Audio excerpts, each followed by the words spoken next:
여러분, 아이의 눈물은 언제나 진실일까요? 하지만 그 눈물 뒤에 숨겨진 것이 애정 결핍과 복수심이라면 그 무서운 칼날은 가족까지 파멸로 끌어갑니다. 서울의 한 아파트. 68세 박말수는 오늘도 6살 손녀 서윤이의 아침밥을 챙기고 있습니다. 37세 며느리 윤지영은 회사 출근 준비로 분주합니다. 서윤아, 할머니가 해준 미역국 맛있지? 말순의 다정한 목소리에 서윤이는 대답 없이 숟가락만 굴립니다. 지영은 시계를 보며 조급해합니다. 어머님, 서윤이 좀 빨리 먹도록 해주세요. 유치원 늦겠어요. 알았다. 알았어. 우리 예쁜 서윤이 할머니랑 재미있게 놀자. 말수는 손녀를 보듬지만 서윤이의 눈빛은 어딘지 차갑습니다. 41세 아들 박준호가 넥타이를 매며 나옵니다. 엄마, 서윤이 좀 부탁드려요. 오늘 회의가 늦을 것 같아서요. 맞벌이 부부가 나간 후 넓은 집에는 할머니와 손녀만 남습니다. 말수는 서윤이에게 다가가지만 아이는 고개를 돌립니다. 할머니는 싫어요. 엄마만 좋아요. 말순의 얼굴에 서운함이 스칩니다. 하지만 그녀는 참고 또 참습니다. 서윤이는 혼자 놀면서도 계속 엄마를 찾습니다. 엄마 언제 와요? 엄마한테 전화해줘요. 말수는 애써 웃으며 인형놀이를 제안하지만 서윤이는 시큰둥합니다. 아이의 마음 깊숙이 자리 잡은 외로움과 애정 결핍은 점점 다른 방향으로 흘러갑니다. 점심시간이 지나고 서윤이는 갑자기 울음을 터뜨립니다. 할머니, 왜 나 괴롭혀요? 엄마한테 말할 거예요. 말수는 당황합니다. 서윤아, 할머니가 언제 널 괴롭혔니? 할머니는 너를 사랑하는데. 하지만 아이의 눈빛에는 이미 계산적인 무언가가 번뜩입니다. 이 집에서 가장 큰 권력은 엄마의 관심이라는 것을 6살 아이가 본능적으로 깨달아 버린 것입니다. 저녁 7시 지영이 퇴근합니다. 현관문을 열자마자 서윤이가 달려와 엄마 품에 안깁니다. 눈물 범벅이 된 얼굴로 말합니다. 엄마, 할머니가 나를 방에 가둬놨어요. 나 무서웠어요. 지영의 얼굴이 굳어집니다. 뭐, 할머니가 방에 가뒀다니? 말수는 부엌에서 설거지를 하던 손을 멈추고 황급히 나옵니다. 그게 무슨 소리야? 내가 언제 서윤이를 가뒀다고 그래? 엄마가 거짓말하지 말라고 했잖아요. 서윤이가 흐느끼며 말합니다. 할머니가 내가 울면 방문 잠그고 나오지 말라고 했어요. 지영의 표정이 차가워집니다. 어머님, 이게 정말인가요? 6살 아이를 어떻게... 아니야. 정말 아니라니까. 말순의 목소리가 떨립니다. 내가 서윤이한테 그런 짓을 할 리가 없잖아. 지영아, 내가 날 믿어야지. 하지만 지영은 이미 딸의 편에 섰습니다. 아이의 눈물이 할머니의 해명보다 더 강력한 증거가 되어버린 순간입니다. 준호가 늦게 들어와서 상황을 듣습니다. 아내와 어머니 사이에서 갈팡질팡하는 그의 모습이 역력합니다. 엄마, 설마 정말로 그런 건 아니죠? 준호야, 너까지 날 의심하는 거니? 말순의 목소리에 억울함이 절절히 배어납니다. 그날 밤, 말순은 잠들지 못하고 천장을 바라봅니다. 평생을 정직하게 살아온 자신이 손녀의 거짓말 때문에 가해자가 되어버렸습니다. 이것은 시작에 불과했습니다. 며칠 후 또 다른 거짓말이 터집니다. 서윤이는 지영이 퇴근하자마자 울면서 말합니다. 엄마, 할머니가 나 때렸어요. 여기 봐요. 아이는 자신의 팔을 보여주지만 상처는 없습니다. 할머니가 때렸다고? 어디를? 지영은 분노로 떱니다. 문도 잠가서 못 나오게 했어요. 나 혼자 무서웠어요. 서윤이의 연기는 점점 능숙해집니다. 엄마의 관심을 독차지할 수 있는 가장 확실한 방법을 터득한 것입니다. 말수는 부엌에서 저녁 준비를 하다가 며느리의 차가운 시선을 느낍니다. 어머님, 이제 정말 참을 수 없어요. 어떻게 6살 아이한테 손을 들 수 있어요? 지영아, 나는 서윤이 머리카락 하나 건드린 적이 없어. 말순이 격하게 항변하지만 지영의 마음은 이미 굳어져 있습니다. 아이가 거짓말할 리 없어요. 6살이 무슨 거짓말을 해요? 준호가 들어와서 긴장된 분위기를 감지합니다. 무슨 일이에요? 왜 이렇게 분위기가? 당신 어머니가 서윤이를 때렸어. 방에 가두기까지 하고. 지영의 목소리에 분노가 가득합니다. 말수는 몸을 떱니다. 평생 손 한 번 제대로 들어본 적 없는 자신이 손녀를 때렸다니 억울함에 가슴이 막힙니다. 하지만 아무도 자신의 말을 믿지 않습니다. 서윤이는 만족스럽게 웃고 있을 뿐입니다. 지영은 결국 홈캠을 설치하기로 결심합니다. 어머님, 죄송하지만 서윤이 안전을 위해서 홈캠을 달겠어요. 말수는 가슴이 무너집니다. 지영아, 그러면 나는 이 집에서 감시받는 죄인이란 말이야? 그게 아니에요. 그냥 확인용이에요. 며칠 뒤 지영은 회사에서 홈캠 영상을 확인합니다. 말순이 서윤이에게 밥을 먹여주고 책을 읽어주고 함께 놀아주는 모습만 보입니다. 전혀 폭력적이지 않습니다. 그런데 어느 날 충격적인 장면이 포착됩니다. 서윤이가 인형을 꼭 안고 혼잣말을 합니다. 엄마가 날 안 봐주니까 거짓말하면 엄마가 안아주잖아요. 그래서 할머니가 나 괴롭힌다고 한 거예요. 6살 아이가 이렇게 계산적인 거짓말을 하다니 더 충격적인 것은 아이가 혼자서 자야하듯 팔을 꼬집고 있는 모습입니다. 이렇게 하면 할머니가 때렸다고 말할 수 있어. 아이는 혼자 중얼거렸습니다. 지영의 퇴근길, 아파트 경리원이 며느리에게 말을 겁니다. 요즘 할머님이 손녀딸 때문에 많이 힘들어 하세요. 손녀딸이 요즘 매일 떼쓰고 울고 고집이 장난 아니에요. 예, 무슨 말씀이세요? 매일 할머님이 손녀딸 손잡고 산책 나오시는데 아이가 얼마나 떼를 쓰는지 참, 그래도 할머님은 한 번도 화내지 않으시고 고생이 많으셔요. 경비원의 말이 계속됩니다. 어제도 유치원에서 돌아오는 길에 어찌나 떼를 쓰던지 할머님이 무릎 꿇고 달래시더라고요. 다른 할머니들 같으면 야단쳤을 텐데. 며칠 뒤 지영의 친정어머니 김옥순과 아버지 윤태식이 들이닥칩니다. 지영이 전화로 하소연을 했던 것입니다. 옥순은 벌겋게 달아오른 얼굴로 소리칩니다. 사돈, 어떻게 6살 애를 방에 가둡니까? 내 딸이랑 손주를 이렇게 괴롭히다니. 노인네 체면 다 깎아먹고 손주한테 몹쓸 짓이나 하고. 말수는 얼굴이 하얗게 질려 눈물이 터집니다. 아니라고! 제발 제 말 좀 믿어달라고요. 나는 단 한 번도. 하지만 지영은 부모님 편에 서서 차갑게 말합니다. 어머님, 이젠 그만하세요. 저도 더는 못 참습니다. 옥순이 더욱 격해집니다. 말순 씨, 우리 딸이 시집와서 얼마나 고생했는데. 손주까지 괴롭히면 어떻게 해요? 사돈, 나는 정말 억울해요. 서윤이는 내 손녀인데 내가 어떻게 그러겠어요?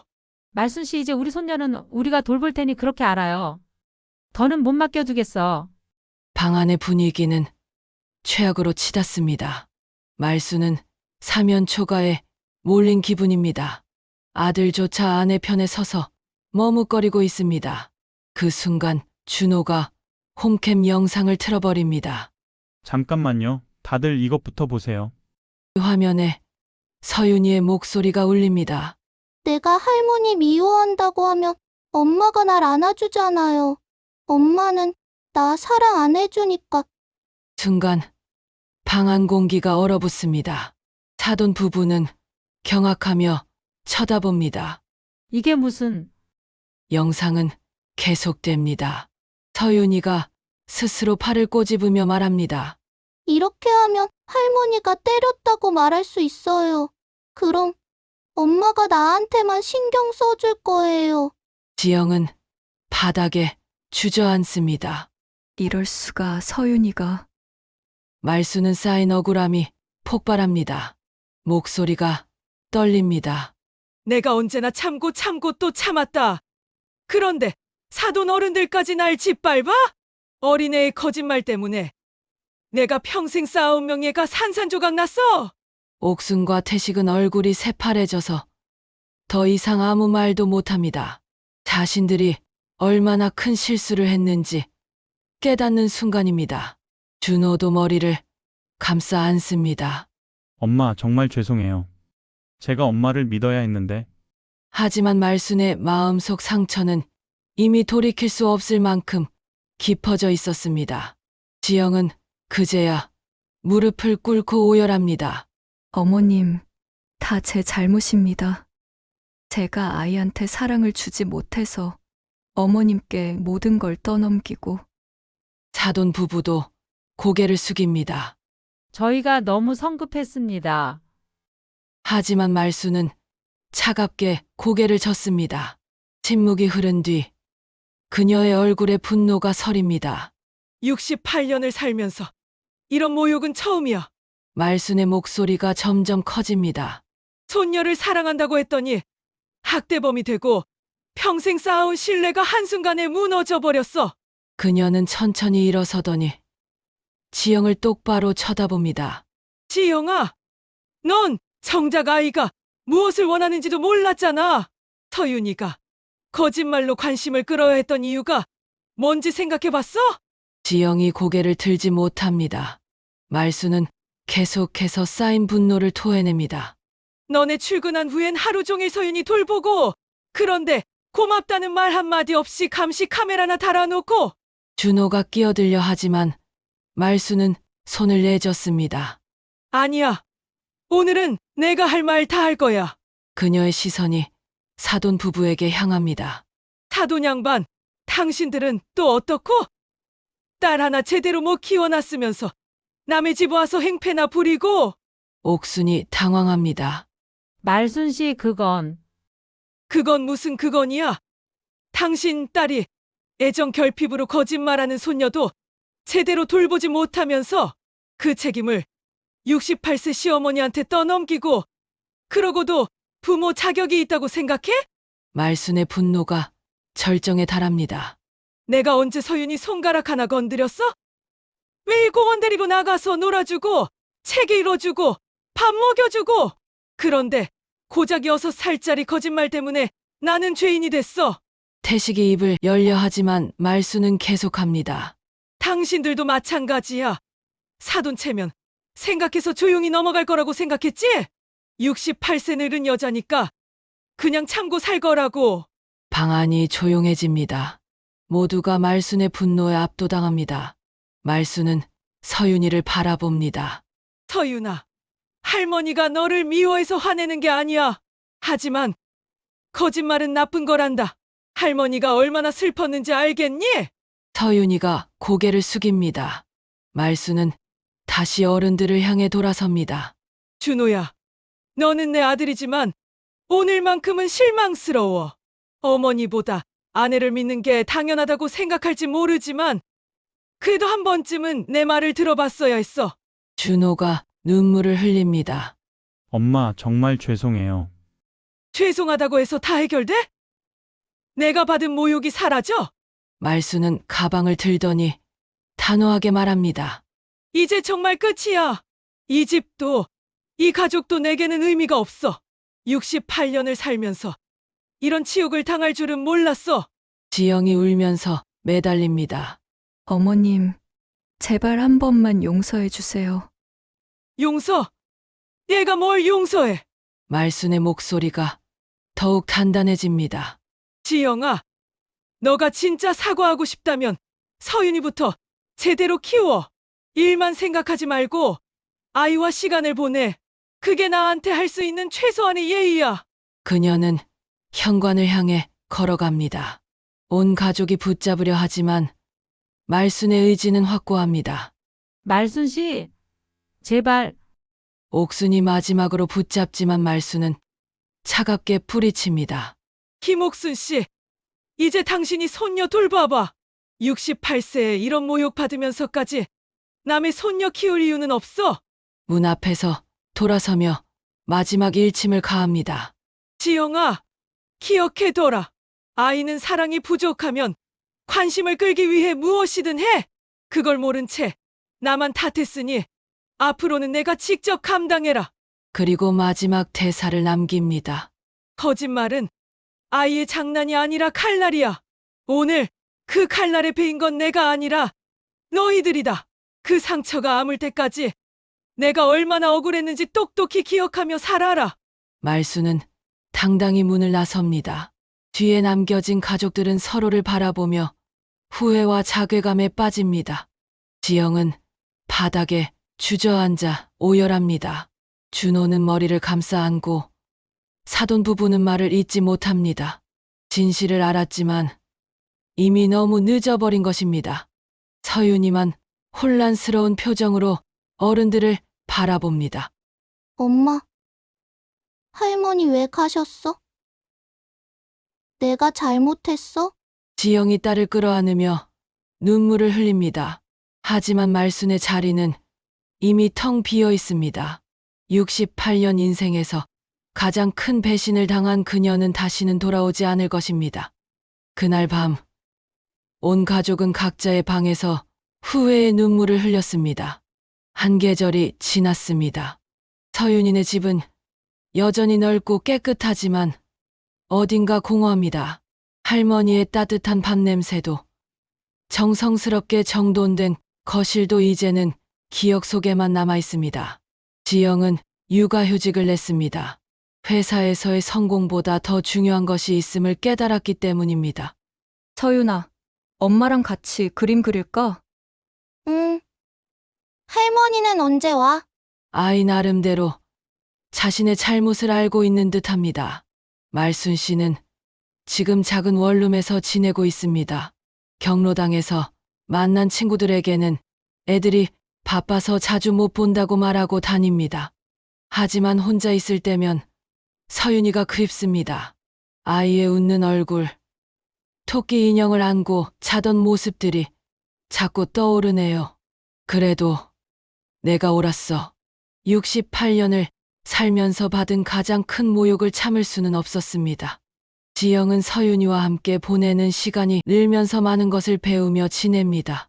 아이가 얼마나 외로웠는지, 관심을 받고 싶어 했는지를 매일 실감합니다.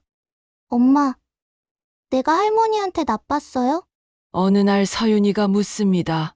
서윤아, 그건 엄마가 잘못한 거야. 할머니는 서윤이를 정말 많이 사랑하셨는데 엄마가 그걸 몰라봤어. 그럼 할머니한테 미안하다고 할까요? 그래, 우리 같이 가보자. 지영은 서윤이 손을 잡고 말순의 원룸 앞에 섰습니다. 한참을 망설이다가 초인종을 누릅니다. 문이 열리고 말순이 나타납니다. 6개월 사이 더 야위어진 모습입니다. 어머님, 뭐 하러 왔어? 서윤이가 작은 손으로 말순의 치마를 잡아당긴다. 할머니, 서윤이가 잘못했어요. 미안해요. 아이의 순수한 사과에 말순의 마음이 흔들립니다. 할머니, 서윤이 할머니 보고 싶었어요. 매일매일. 서윤이의 눈에 눈물이 맺혔습니다. 어머님, 정말 죄송해요. 제가 정말 바보였어요. 말순은 오랫동안 두 사람을 바라봤습니다. 들어와. 작은 목소리지만 그 안에는 용서가 담겨 있습니다. 할머니, 이거 서윤이가 그린 거예요. 서윤이가 내민 그림에는 할머니와 손녀가 함께 웃고 있습니다. 말순의 눈에 눈물이 맺힙니다. 할머니, 집에 다시 와줄래요? 서윤이가 조심스럽게 물었습니다. 말순은 잠시 망설입니다. 받은 상처가 완전히 아문 것은 아니었습니다. 조건이 있어. 네, 뭐든지 하겠어요. 다시는 내 말을 의심하지 마라. 그리고 서윤이, 교육은 내가 해. 나는 그냥 할머니 역할만 할 거야. 네, 약속드려요. 다시 함께하게 된 가족. 하지만 예전과 다릅니다. 서로를 더 존중하고 더 신중하게 대합니다. 지영은 회사 일보다 가족을 우선시하게 되었습니다. 서윤이는 더 이상 거짓말로 관심을 끌지 않게 되었습니다. 이들은 비로소 진짜 가족이 되었습니다. 가족은 서로를 이해하려는 노력 없이는 유지될 수 없습니다. 가장 가까운 사람일수록 더 신중하게 대해야 하며, 사랑한다면 먼저 믿고 이해하려 노력해야 합니다. 오늘 이야기가 재미있으셨다면 구독과 좋아요 부탁드립니다.